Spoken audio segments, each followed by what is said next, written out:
আসসালামু আলাইকুম। দখলদার ইসরায়েলি বাহিনী এবং ফিলিস্তিনি পুরোদমে যুদ্ধ চলছে। জানিয়ে দিব হাতে থাকা সর্বশেষ আপডেট আন্তর্জাতিক সংবাদ। প্রথমেই সংবাদ শিরোনাম। গাজায় যুদ্ধ বিরতিতে বিলকেং জোর দেওয়ার হামলা বাড়াচ্ছে ইসরায়েল।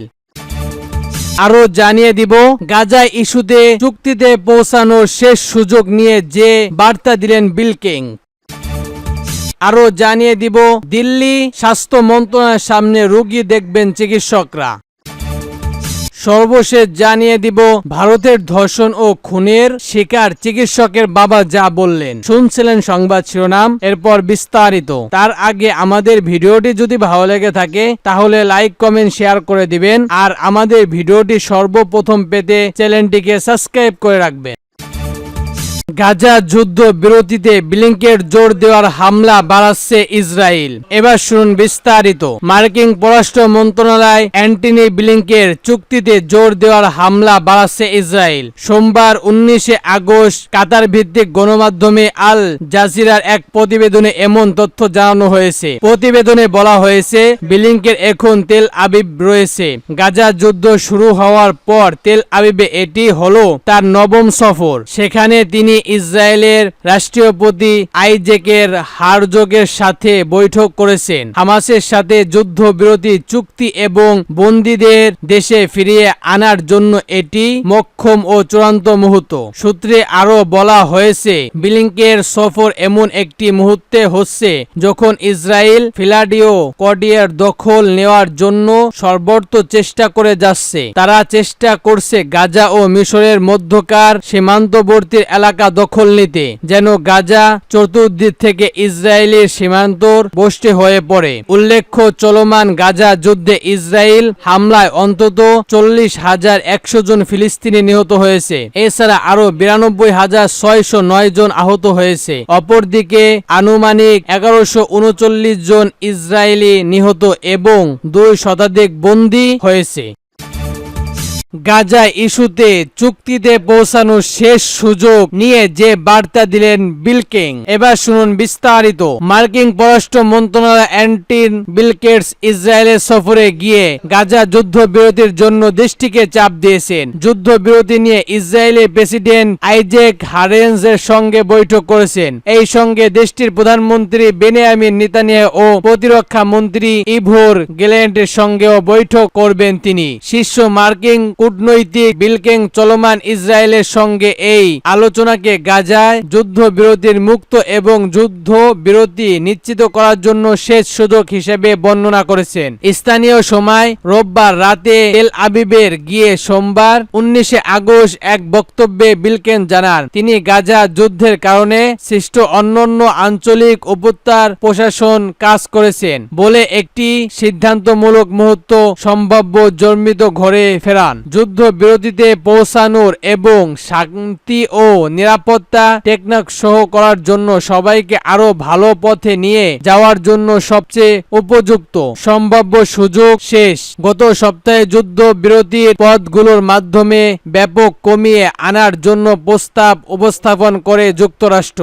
10 মাস আগে গাজা যুদ্ধে শুরু হওয়ার পর থেকে এই অঞ্চলে 9 বার সফরে বিলকেন বলেন, আমি এখানে প্রেসিডেন্ট বাইডেনের নির্দেশে উপস্থিত একটি নীরব কূটনৈতিক প্রস্তাবের অংশ হিসেবে চুক্তির ব্যবস্থাপনার চেষ্টা করে এসেছি। এখন সবার সময় এসেছে হ্যাঁ অথবা না বলার। এই প্রক্রিয়ায় চুক্তির প্রক্রিয়া লাইনও করতে পারে এমন কোনো পদক্ষেপে যেন কেউ না নেয়, সেটাও নিশ্চিত করার সময় এসেছে। এদিকে গত মাসে তেহরানে হামাসের রাজনৈতিক প্রধান ইসরায়েলি বাহিনী এবং ফেরাতে লেবাননের গোষ্ঠী হিজবুল্লাহ শীর্ষ কমান্ডার ফুয়াদ শুক্রকে হত্যার পর ইসরায়েলের যুদ্ধে সর্বান্ত আঞ্চলিক সংঘর্ষের রূপ নেবে বলে বিশ্বব্যাপী উদ্বেগ বহুগুণ বেড়ে যায়। এ নিয়ে কিলেঙ্গের বলেন, আমরা এটা নিশ্চিত করতে কাজ করছি যে উত্তরে যেন না বাড়ে, কোনো উসমানি না হয়, এমন কোনো পদক্ষেপ কেউ না নেয় যা কোনোভাবে আমাদের এই চুক্তিকে বাধাগ্রস্ত করতে পারে অথবা সংগঠনের অন্য জায়গায় আরো তীব্রতার দিকে নিয়ে যায়। আরো জানিয়ে দিব, দিল্লিতে স্বাস্থ্য মন্ত্রণালয়ের সামনে রোগী দেখবেন চিকিৎসকরা। এবার শুনুন বিস্তারিত। ভারতের কলকাতায় আরজি কর মেডিকেল কলেজ ধর্ষণ ও খুনের প্রতিবাদে চলছে পুরো দেশ জুড়ে। দেশটি একাধিক রাজ্য প্রতিবাদে সম্মিলিত হয়েছে চিকিৎসকরা। জরুরি বিভাগ চালু থাকলেও বহু সরকারি হাসপাতালের আউটডোর বা বহির্ভূত বন্ধ। এই পরিস্থিতিতে সোমবার নতুন কার্যসূচি ঘোষণা করেছেন all India institute of medical science চিকিৎসকরা। দিল্লি সবচেয়ে বড় এই হাসপাতালের চিকিৎসকরা জানিয়েছে তারা বহির্ভূত বন্ধ করবেন না, কিন্তু তা চালানোর জন্য স্বাস্থ্য মন্ত্রণালয়ের বাহিরে। সোমবার একটি বিবৃতিতে জারি করেছেন এমন জুয়েলারি চিকিৎসকরা। তারা জানান রাস্তায় দাঁড়িয়ে তারা রোগী দেখবেন। সোমবার থেকে এই কার্যসূচি শুরু হবে। গত সপ্তাহ থেকে দেশটির বিভিন্ন প্রান্তরে কর্মসূচি পালন করছেন জুনিয়র চিকিৎসকরা, তবে জরুরি বিভাগ কাজ বন্ধ রাখা হয়নি। চিকিৎসকদের সংগঠনের তরফে সরকারের কাছে একটি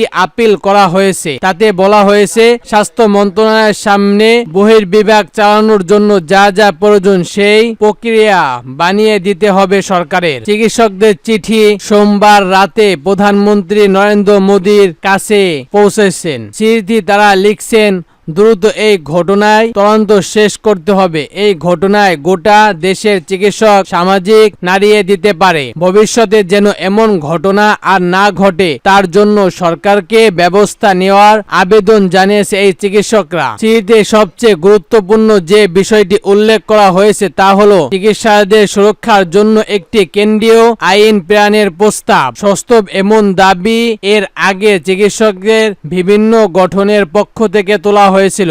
এদিকে সোমবার কলকাতায় একাধিক কার্যসূচির ডাক দিয়েছে বিভিন্ন সংগঠন। সোমবার রাখি বন্ধুর উৎসব, সেই উৎসবকে আন্দোলনের হারিতে হিসাবে ব্যবহার করার ডাক দেওয়া হয়েছে। শহরের বিভিন্ন প্রান্তে হবে আন্দোলন, সাধারণ মানুষকেও সেই আন্দোলনে যোগ দেওয়ার আহ্বান জানানো হয়েছে। দিল্লি চিকিৎসকরা জানিয়েছে শুধু পশ্চিমবঙ্গে নয়, গোটা দেশে নিরাপত্তা ভূখণ্ডে স্বাস্থ্যকর্মীরা আরজি করের ঘটনা তা আরো স্পষ্ট করে দিয়েছে। গোটা দেশের স্বাস্থ্যকর্মী ও চিকিৎসকদের নিরাপত্তা প্রয়োজন। আরো জানিয়ে দেব, ভারতে ধর্ষণ ও খুনের বিচার চিকিৎসকের বাবা যা বললেন। এবার শুনুন বিস্তারিত।